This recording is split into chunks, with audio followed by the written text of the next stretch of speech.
ہم نے ایک بابری مسجد کو کھویا، اب دوسری مسجد کو ہرگز نہیں کھوئیں گے، یاد رکھو۔ تم نے مکاری اور عیاری سے انصاف کا قتل کر کے تم نے ہماری مسجد کو ہم سے چھینا، اب دوسری مسجد نہیں چھین پاؤ گے، یاد رکھو۔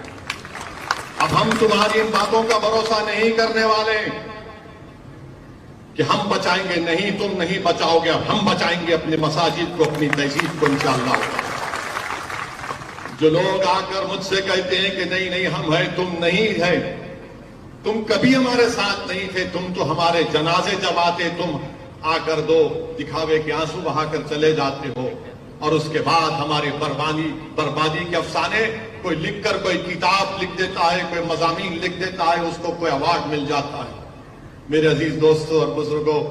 میں آپ کے درمیان میں ذمہ داری کے ساتھ کھڑے ہو کر کہہ رہا ہوں کہ گیان واپی مسجد تھی اور ہے اور رہے گی انشاءاللہ تعالی۔ 1991 کا قانون یہ کہتا ہے کہ 15 اگست 1947 کو جو مسجد مندر تھی وہ برقرار رہے گی،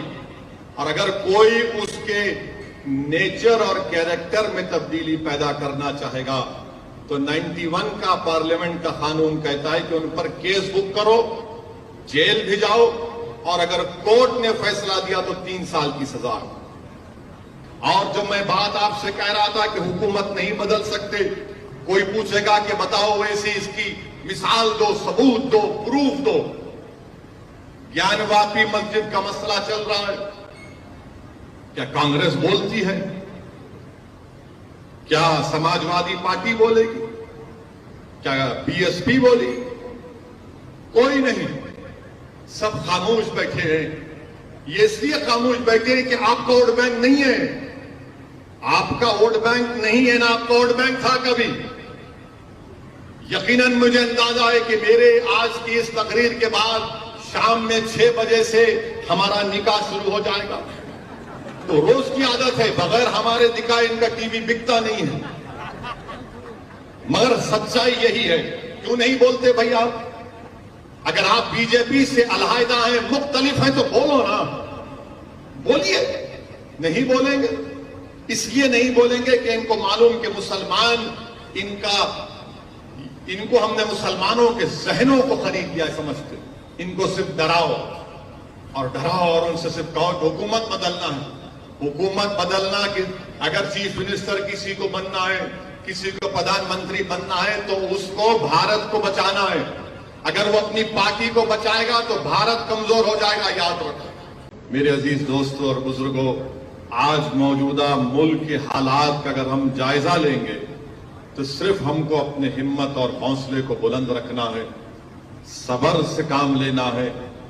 اور ان باطل طاقتوں سے ہم کو بالکل ہمت کے ساتھ اور صرف اللہ سے ڈرتے ہوئے، ان سے ڈر کر نہیں بلکہ صرف اللہ سے ڈر کر ان سے مقابلہ کرنا ہے جمہوری طریقے سے، اور اللہ ہم کو کامیاب کرے گا۔ کیونکہ اگر ہم مایوس ہو جائیں گے، مشکلات کا سامنا کرنا پڑے گا، اور ہم مشکلات کا سامنا کرتے آئے، بلکہ میں تو اس سرزمین میں کھڑا ہوں جہاں پر وطن عزیز میں اگر سب سے زیادہ فسادات ہوئے تو اسی سرزمین پر ہوئے، سب سے زیادہ، چاہے وہ 69 کا فساد ہو،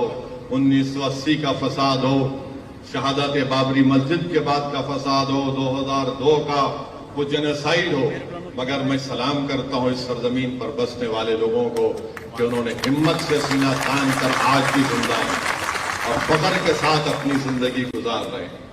تو میں آپ سے صرف یہی گزارش کرنے آیا ہوں کہ آپ جیالے ہیں، اور آپ ایسی سرزمین پر ان اندھیروں میں ایمان کے شمع کو اللہ کے فضل و کرم سے اللہ نے آپ کے ذریعے سے اس شمع کو اللہ جلائے رکھا ہے۔